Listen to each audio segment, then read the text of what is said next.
Welcome to this bonus episode of Our Swift Epiphanies. I'm Tonya. And I'm Emery. So, in all honesty, we cannot wrap up the conversation of juxtaposition without talking about the other side of the door.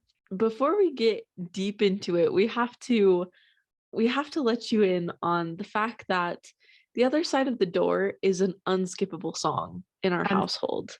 Unskippable. It is. If it comes on, you betcha we're turning up that volume. All conversation ceases, no matter where we were in the middle of it. I can definitively say that The Other Side of the Door is your favorite song. So, well, yes. yes. I mean, I have to explain because yes, it is one of my very, very favorite songs, but there's a reason for that. Look, if there was only one song from Taylor Swift that you could listen to for the rest of your life, would it or would it not be The Other Side of the Door? Don't do that to me. I cannot make that decision. Yeah, but we know what it would be. We know. Do we know for sure? We know. Definitively? I don't think you could live without this song. Since it came out, I have known that this is your song. Anytime it comes on, I play it louder because this is the one that I know you love. Okay. There are others, but this is one that is unskippable. Every time I hear this, I think of you because of how obsessed you are with this song. It's okay. You can admit it. No, it's amazing. No, that's not why. Like, I totally, I agree with everything you just said. I do. Here's why. There's no song in Taylor's entire catalog that I identify with more than The Other Side of the Door. Let me explain why. Because there is a juxtaposition within myself.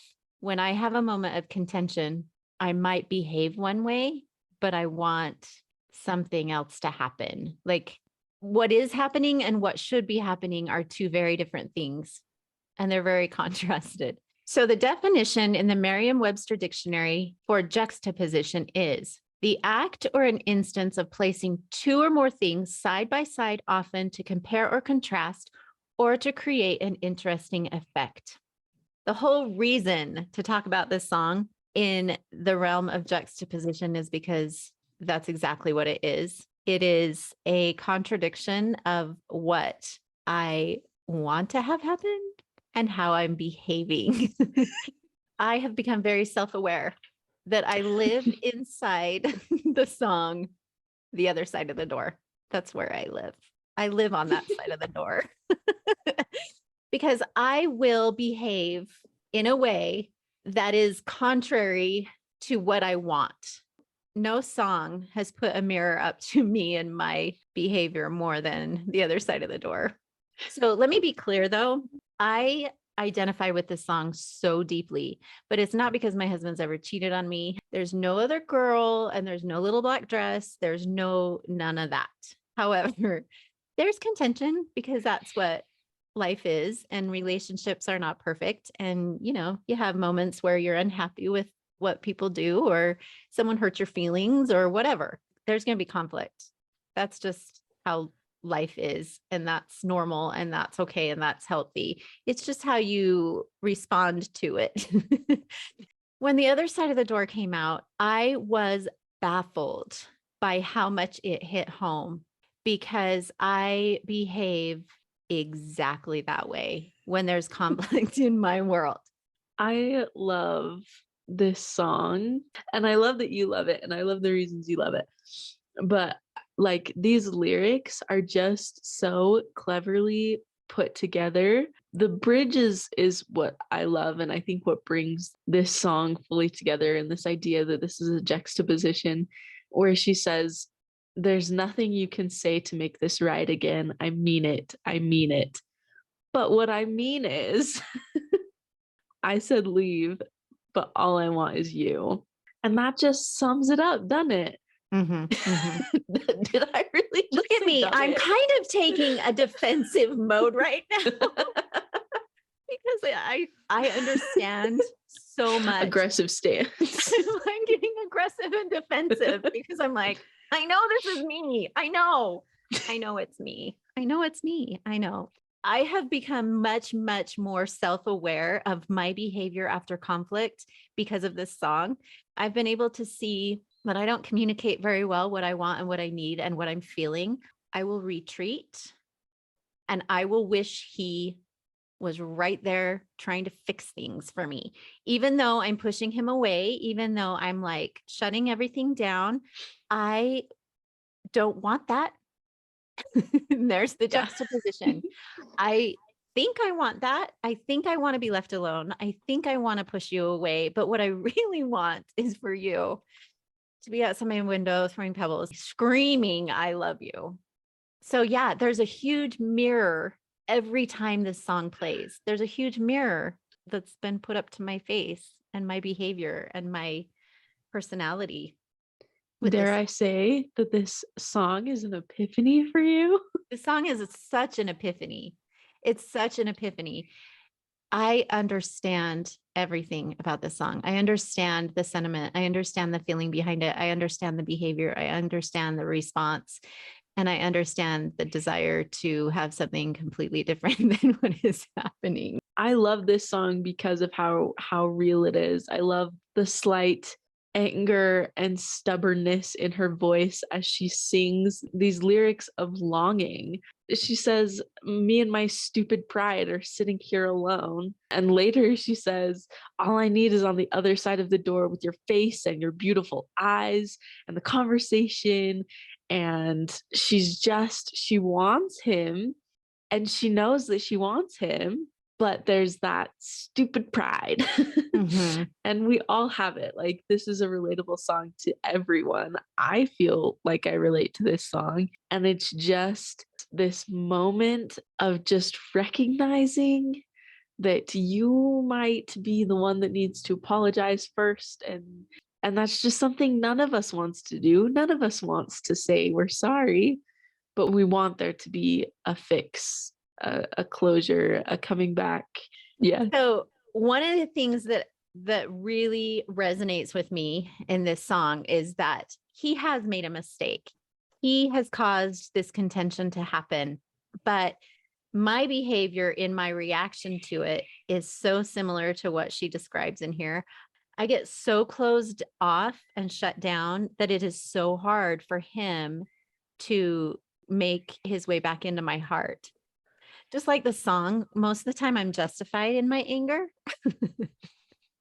I'm justified. I'm justified in being angry. I am justified in being mad about what is happening. And I want you to fix it, but I am going to make it really, really hard for you to fix it. That's where my character flaw comes in. And that, like, I know you want to fix it and you feel bad. You have done whatever you've done. And like it said, you've called 100 times, but I'm not picking up. I'm not going to make this easy for you. And I see that so much in myself when there's that moment of contention. He could have all the reasons and the justification in the world, but I am going to make it really, really hard for him to smooth this over. But I want him to be trying so hard. To my husband, I want you to go through this obstacle course. I'm going to watch how high you can jump, how far you can run. I'm going to see how much endurance you've got, because bring it back around, honey. Yeah. Because I am not picking up my phone. I'm not picking up my phone. I will not be doing that. It's not going to be easy for you. So every time I listen to this song, I think, how did she write the thoughts of my heart? How did she know what my characteristics were and what my weaknesses are and my character flaws? Because this song explains it in such a specific way. I get it. I totally get it. It's wanting one thing, but like my knee-jerk reaction is completely different. To me, it feels like the core of human contradiction, of our actions contradict our words, our thoughts contradict our words, our thoughts contradict our actions. Just, we contradict ourselves a lot. And sometimes it's just straight hypocrisy, but other times it's just this miscommunication of, I don't know how to tell you what I really want because my reaction is stronger than my words. Like my reaction is taking control of what I really want. I'm going to fight you because it's not fight or talk, it's fight or flight, and I'm going to fight and make you fly, and I'm just not going to talk at all. Mm-hmm. And it's just that confusion, that miscommunication, that disconnect between what we think and what we say and what we do. I love those thoughts. That is definite epiphany for me, not only like in what this song is and the lyrics and everything when I first heard it, super epiphany about who am I? Well, that's me. I can totally identify with that, but also like, why? Why do I do these things? And to be honest, this song has helped me become a better communicator, especially in conflict. That I've been able to sit back and think, what do I really want? Do I want to be cold? And do I want to have this shut off communication right now? Or do I want to work through this? Do I want to try to understand where he's coming from, or try to figure out why he did it, or give him the opportunity to make it up to me? What do I really want? And I've had to do that over and over. And I've reminded myself over and over of this song, and like, to not be the confusing woman and to give him mixed signals, because I'm really, really good at those. It's a whole language. It is a whole language. Women are fluent. Yeah, but we don't even know, like we couldn't even translate that. No. It just comes out. It just comes out that there's that miscommunication, that misunderstanding, those like mixed signals of like, I'm so mad at you right now, but if you're not in here trying to make it better, it's going to get worse. Yeah. It's going to get a lot worse. Plus, most of the time, I have no idea what it is that's going to make it better. I don't know what I would want him to say, what I would want him to do, how I would want him to approach it. I don't give him the opportunity to do that because I have no idea which phrase or which behavior will ultimately soften my heart. But I'm going to do everything I can to not soften it. Yeah. Yeah. Yeah. This song is me. The other side of the door. We love it. Top of my lungs every time. Such a good one. It is. Yeah. Like I will say, I have such a great relationship with my husband. We are very good at communicating, especially over time. We've been married almost 25 years. And granted, it's taken a long time to get to the point where I am self-aware and can work through things quicker than I used to, obviously. But it takes a bit. It takes a lot to be honest and to be open and to say, what you did really hurt me, and here's why, and here's what you can do to help fix it, without being like not authentic. I mean, like I joke about this obstacle course I want him to go through to make it up to me, but it's not in the authenticity of our relationship. I want him to communicate with me and explain why things are the way they are, because his perspective is very different than mine. And up until this song was released, I had never heard anybody talk about it like this, music or stories or anything really in the forefront of my mind that could explain it this succinctly.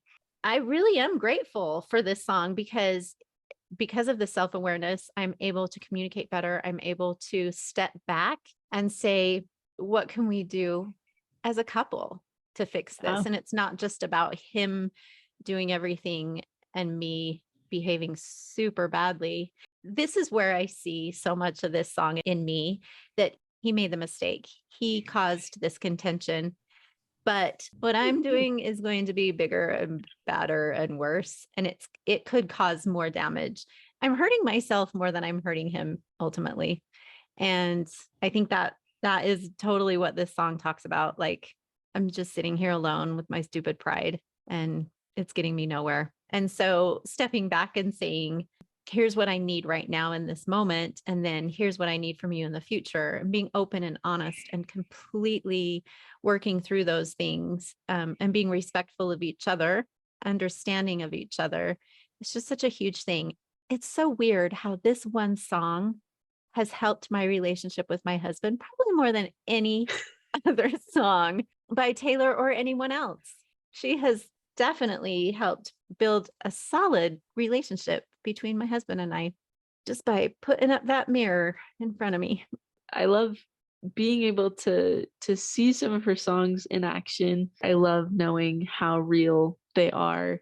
And I think it's just powerful how she can put this exact feeling into words and make it relate to so many people. I just love it. She's incredible. Yep. I love it too. I do. I need to go turn it on right now. So awesome. Thanks for listening to this bonus episode of Our Swift Epiphanies. Follow us on social media at Our Swift Epiphanies for behind the scenes and bonus content, and subscribe to our YouTube channel for exclusive video content.